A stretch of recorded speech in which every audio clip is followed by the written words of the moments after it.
주택임대사업자 등록을 했을 때는 어떤 의무사항이 있을까요?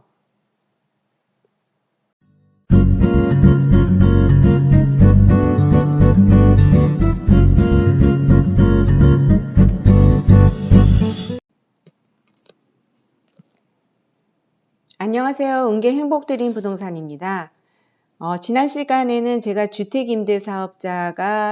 사업자를 냈을 때 어떤 세제 혜택이 있는지 한번 알아봤는데요. 그러한 세제 혜택을 받기 위해서는 임대사업자가 꼭 지켜야 하는 의무사항이 있습니다. 오늘은 그 의무사항에 대해서 한번 알아보도록 하겠습니다.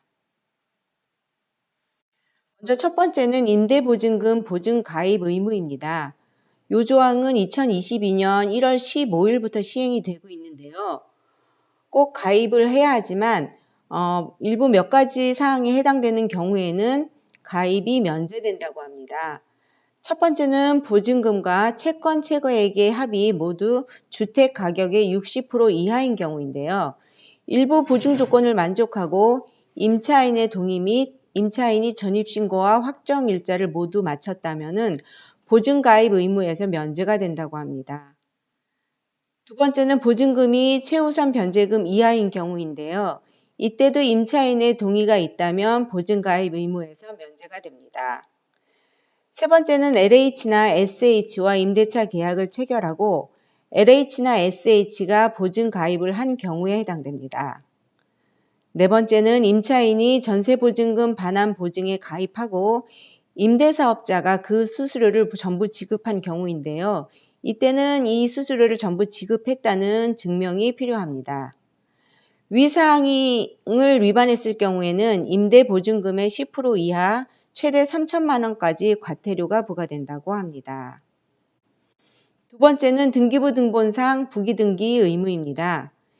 임대사업자는 사업자 등록 후 지체 없이 등록한 임대주택이 임대의무 기간과 임대료 증액 제한을 준수해야 하는 주택임을 등기부 등본상 부기등기해야 합니다.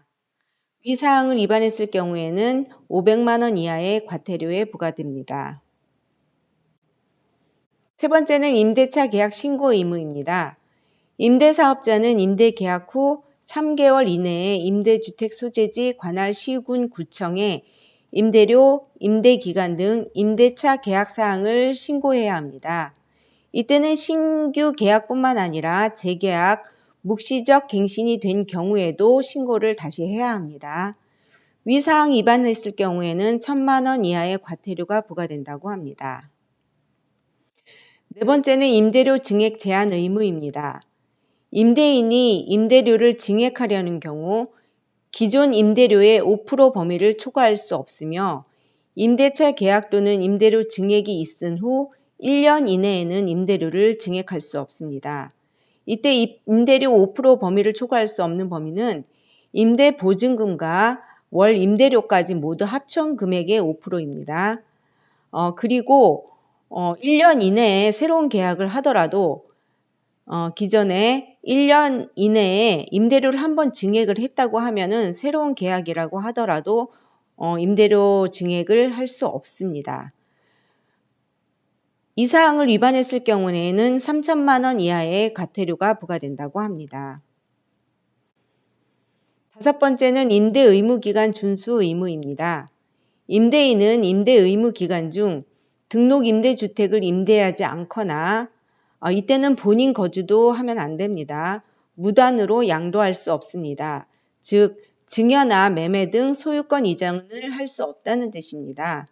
그러나 매수자나 매도인이 모두 임대사업자를 내고 둘 사이에 같은 조건으로 매매를 한다면 이걸 포괄양수도라고 하는데 이때 포괄양수도는 가능합니다.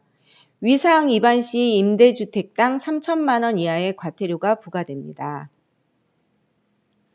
그 외에도 주택임대사업자는 표준임대차 계약서를 사용해야 하며 임차인에게 임대사업자에 대해서 설명의 의무가 있습니다.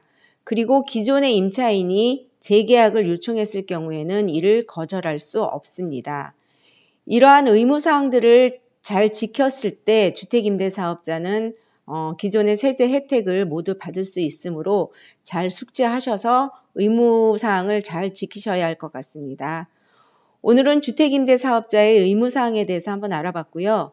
다음에는 또 임대사업자의 어떤 다른 내용이 있는지 제가 다시 영상을 한번 올려보도록 하겠습니다. 오늘의 내용이 여러분에게 조금이라도 도움이 되셨다면 구독과 좋아요 눌러주시기 바랍니다. 다음에 다시 찾아뵙겠습니다. 감사합니다.